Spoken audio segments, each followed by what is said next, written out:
Hello, lovely angels. Let me close that door so that Nicholas cannot squawk us out of oblivion today. So I have a million plans for us and some really fun upcoming videos. However, today I was just super inspired to create this video. So my mom was in town. We flew her down here from Indiana to have a birthday celebration. It was like a whirlwind of 48 hours, so much fun. We had a great time. Some of you asked how it was on Instagram.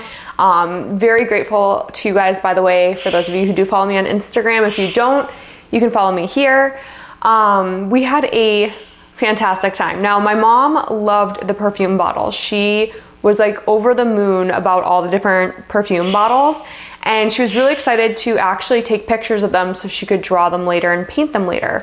You guys may have seen that on my channel. If you scroll down through my channel, you can see like the painting she had done.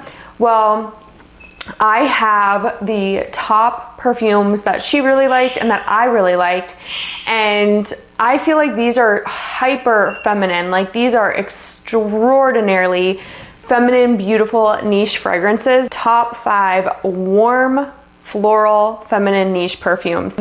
These are like extraordinary. Now, a common thing with these is I believe all of them have tuberose in there. So tuberose is a beautiful, and I'm not totally sure, so don't quote me on that and don't come after me if I'm totally wrong. I'm not sure about Ujun, but I think it may. And I'm not sure about the Rosendo, but I think the other ones definitely do.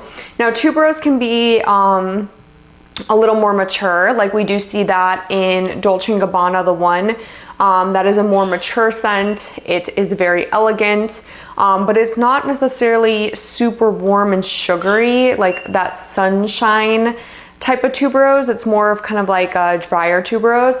These ones all kind of have that in common, where it's more of that sweet, succulent tuberose. So without further ado, I'm gonna start by talking about my mom and I's favorite, and you can definitely tell that I am obsessed, like absolutely obsessed with Nishane-100 Silent Ways. I have talked about this one in prior videos. It is fantastic, absolutely a beautiful, stunning fragrance. There is a little horse rider on the back, kind of like how Baccarat Rouge 540 has the chandelier. Nishane's bottles, a little bit similar. This is the, I believe, 50 milliliter. So yeah, this is the 50 milliliter. So the actual bottle, if you buy a full size 100 milliliter, it comes very similar to the Baccarat Rouge. So it's gonna be like almost more of a square and less rectangular. So this one, I love the cap on it. Just really love this. So it's kind of like that cool, very heavy cap. You guys know there's like a thing with me in caps. I like a heavy cap. I like a expensive cap, like something that feels and looks really good, like it matches the bottle. And I think that it really just gives it an elevated look and feel. And I just really love that. So Nishane-100 Silent Ways, such a beautiful perfume, and I love the story behind this. So it's, I'll have to find it and read it to you guys. 100 Silent Ways was created as a tribute to the history of perfumes. The fragrance incorporates a modern interpretation of the most beloved scents. With a drop, one feels attractive and silently shares this feeling with everyone who is encountered. Get ready for the compliments. I closed my mouth and spoke to you in 100 silent ways. I just really love this. So anyways, if you like a very sweet, and actually, you know what's funny is I was looking on Fragrantica for that bit, which it wasn't on there. I had to go to a different website, but they were talking about how this smells like black opium, like an elevated, more expensive black opium. And I was like, no way, there's just no way. And in my brain, I was like, what? Like, why would people think that? Like, no. And it actually really, I can see it. Now that I smell it, I can see I can see it. Hey angels, welcome back. Welcome to a couple days later. It is the wardrobe change, and I'm actually heading to the gym shortly. So we're gonna wrap up this video on these gorgeous fragrances, and I have some exciting news. I do have 2 perfumes on their way. I have Prada Amber, which is one that I've wanted to smell for a long time. For me, it's been hard to find. I can't find it in any of our local Sephoras.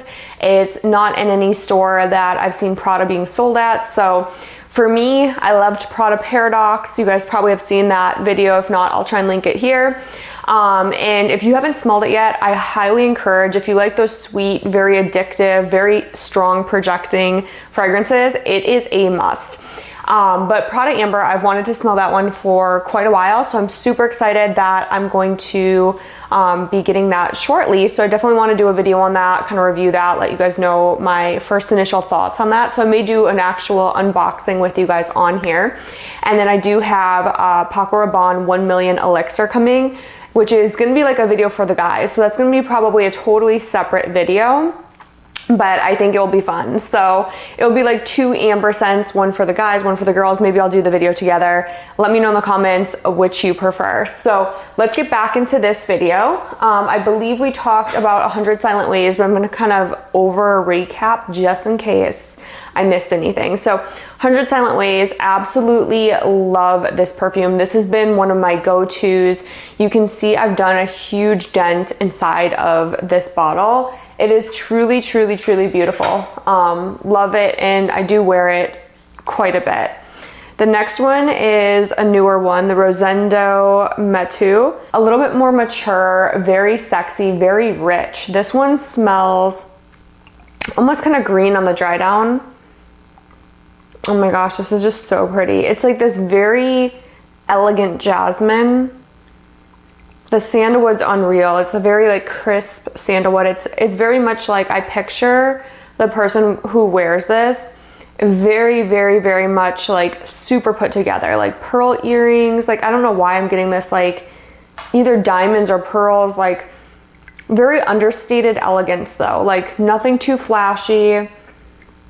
They just like know their worth. Like this smells so expensive. The cap is quality. Everything is beautiful. The bottle's gorgeous. I actually love pretty much all of their fragrances. So this one, like a 10 out of 10 out of 10. It's not one that I reach for a ton because it's not something that I feel is like an everyday, like can wear it to go to Starbucks. I mean, you totally can, but it's just not something that like, for me, like I'm totally going to the gym right now, but I just need to spray this so I can talk about it with you guys. To me, this is very elegant. It's just that good. Oh my gosh, it is so, I'm gonna feel weird even wearing that to the gym. It's so beautiful. The warmth of it does dry down, so kind of a couple hours in, you're gonna smell more of those crisp green notes, just so you're aware. I would bring a decant and I would reapply throughout the night because for me, the magic is in like the first 2 to 3 hours of wearing. When you really get that warmth, there's this like warm ambery scent that's in there that's just unreal, but on me it tends to dry down and then it's not the same. It's a little bit more green on me in the dry down. So if I do wear this, if I am going to wear this to an event, I am totally bringing a decant and I'm reapplying throughout the night. You guys know how I feel about Memo Marfa. Memo Marfa is my ride or die. This to me is everything. I will never be without a bottle of Memo Marfa. I'm pretty sure I probably used half this bottle. This was my go-to in summer. I wore this so much. It kind of smells like a really, really, really expensive sunscreen, but with something else in there. It's floral. It smells like a tropical vacation, but there's something else. Like I cannot quite articulate how good this is. This is good for date night. This is good for middle of the day. I wore this to my photo shoot this week. When you guys had seen me earlier in this video, I was wearing Marfa and people literally have stopped me and asked me, what are you wearing? This perfume is a compliment getter. You won't smell like anyone else. This is not like a Soleil Blanc. It's not like a generic at all. The tuberose is so beautiful in here. It is so well blended. It is so incredible. Like, there's nothing that I've smelled that's like Marfa. And in my personal opinion, I would not be without a bottle of Marfa. Marfa to me is just like a lifer. This one is like just so stunning. I love the bottle. I think it's creative. I think it's cool. I love the cap. I think that it's just through and through. I mean, it is an expensive bottle. I think I paid $3 or $3.50 and it's 75 milliliters, but my God, like whenever I wear this, I just feel so sexy and I love it. I love how I feel when I wear this. It is just a stunning fragrance. I'm revisiting the number 6. It's just such a good fragrance. So my next one is going to be the BDK-Tuberose Imperiale. You guys heard me talk about this one really recently. First off, I gotta say that BDK is a great value. I think this one was like $220, maybe $240, and it is 100 milliliters. I could be wrong on that price point that I paid for it, but it's just, you get a really big bottle. Like a lot of the bottles in the niche world are small, like Lost Alice is like 35 milliliters.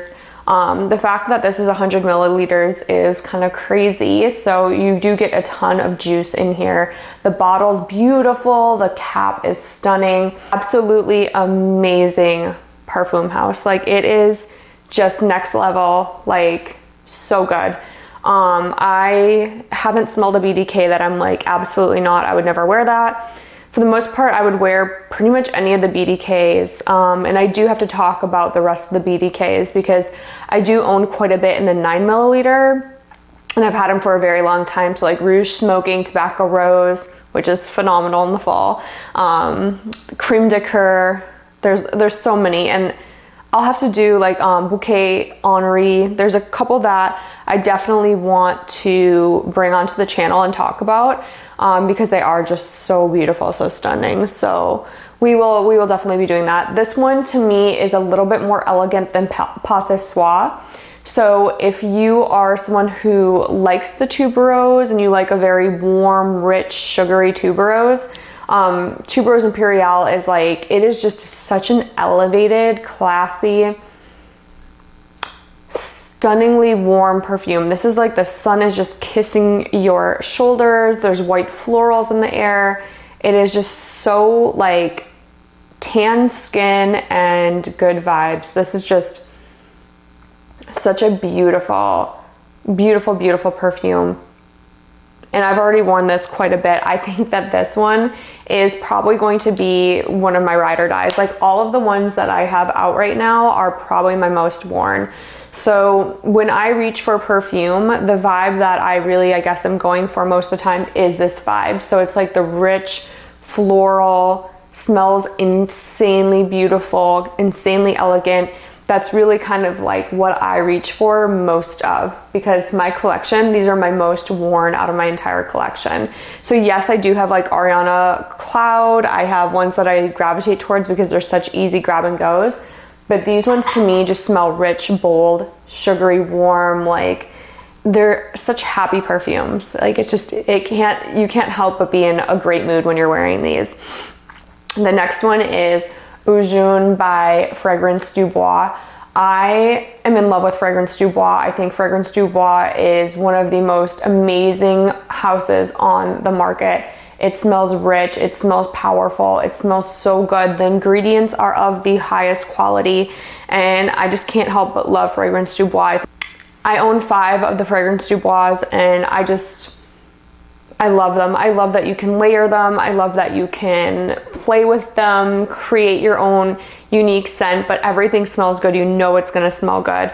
So Ujun it's very similar to me to the Tuberose Imperiale in the way that it envelops you. It's just a very warm, very rich, very sweet, like hyper sweet. Like when I wear this, it's almost like a sugar sweet. If you are someone who tends to like that type of very sugary, warm white floral, you will love Ujun. It is just, this is like bridal scent. This is like meeting the love of your life type of smell. This is just a stunning, like beyond stunning. This is such a rich smelling perfume. It is a smaller bottle, but it is worth every spray. I am so obsessed with Ujun. I think that this on its own is powerful. I love it mixed with Santal Complete. I like Ujun mixed with Oud Orange. Like, this is just such a pretty smell.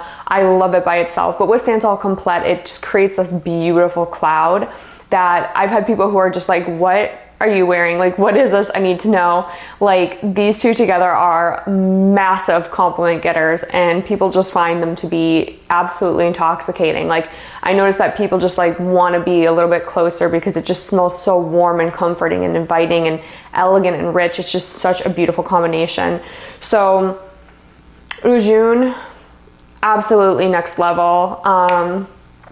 So yeah, that is my top rich, elegant, warm, white floral, beautiful tuberose smelling perfumes. These are like my eye grab for these more than anything else in my collection type of scents. Curious to hear from you guys. What are some of your favorites down below? If we are talking about designers, I just have to mention one designer really quick because it is one of my all-time favorites as far as that same vibe goes, is the Dolce & Gabbana, the only one. So it's not the one, even though I do like that one, it's a little bit more of a mature tuberose. I love the only one. I think it is rich, it's warm, it's beautiful for fall going into winter. And so if you are like, hey, I want to smell like this, but I don't want to pay this because this can be a lot, I would look into Dolce & Gabbana, the only one. It is beautiful. And if you like a little bit more of a mature tuberose, look into Dolce & Gabbana, the one. So I hope you guys liked this video.